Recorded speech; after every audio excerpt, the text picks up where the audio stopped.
Hello guys, எல்லோரும் எப்படி இருக்கீங்க? நல்லா இருக்கீங்கன்னு நம்புகிறேன். இன்றைக்கி சூப்பரான ஒரு பாறை மீன் வறுவல் வீடியோ தான் பார்க்க போகிறோம்.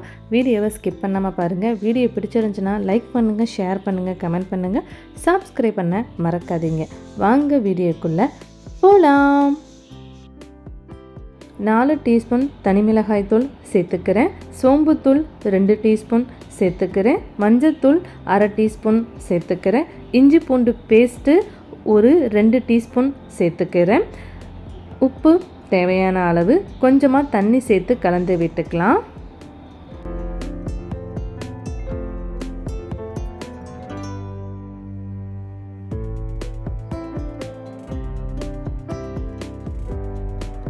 க்ளீன் பண்ணி வச்சுருக்கிற மீனில் மசாலாவை தடவி 1 மணி நேரம் மசாலா தடவி இருக்கட்டும். அதுக்கப்புறம் எண்ணெயில் வறுத்து எடுத்துடலாம்.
பேன் வச்சுட்டு 4 டேபிள் ஸ்பூன் எண்ணெய் ஊற்றிட்டு மசாலா தடவி வச்சுருக்கிற மீனை ஒரு பீஸாக எடுத்து அழகாக எண்ணெயில் போட்டுடலாம். 1 ஹவர் கண்டிப்பாக மசாலா தடவி மீன் இருக்கட்டும். அப்போ தான் மீன் நிஜமாகவே சூப்பராக இருக்கும்.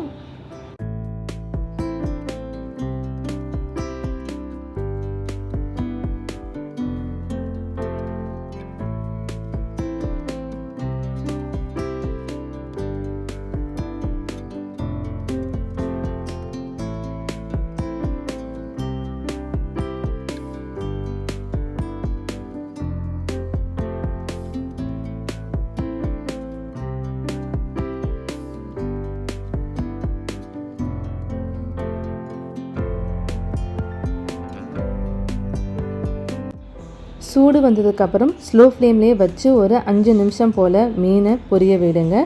நிஜமாகவே சூப்பராக மசாலாலாம் மீனில் ஏறி உதிராமல் சூப்பராக வரும். பொறுமையாக மீனை திருப்பி விட்டுக்கலாம்.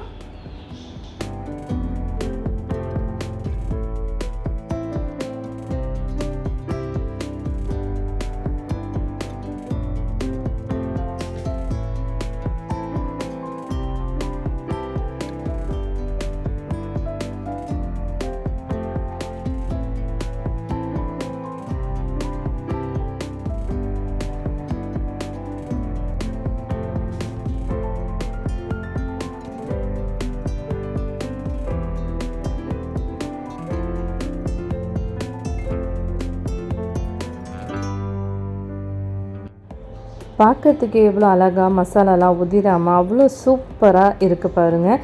இதுக்கு ரொம்ப கஷ்டப்படவே தேவையில்ல. சிம்பிளாக ஈஸியாக பிகினர்ஸும் செய்யலாம், பேச்சுலர்ஸுமே கண்டிப்பாக செய்யலாம். ட்ரை பண்ணி பாருங்கள். நீங்களாம் இந்த ரெசிபி செஞ்சீங்கன்னு மற்றவங்க கேட்குற அளவுக்கு அவ்வளோ சூப்பராக இருக்கும்.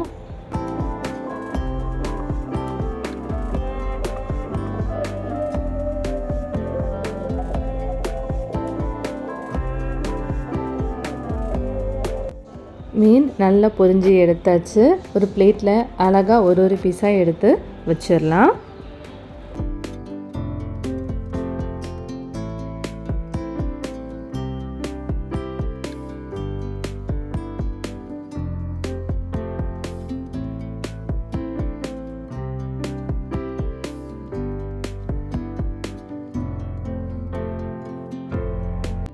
பார்க்கறதுக்கு அவ்வளோ அழகாக சூப்பராக கலராக செம்மையாக இருக்குது பாருங்கள். கண்டிப்பாக நீங்களும் ட்ரை பண்ணி பார்த்துட்டு எப்படி வந்திருக்குன்னு எனக்கு மறக்காமல் கமெண்ட்ஸில் சொல்லுங்கள். வீடியோ பிடிச்சிருந்துச்சுன்னா லைக் பண்ணுங்கள், ஷேர் பண்ணுங்கள், கமெண்ட் பண்ணுங்கள், சப்ஸ்கிரைப் பண்ண மறக்காதீங்க. வீடியோ பார்த்ததற்கு நன்றி.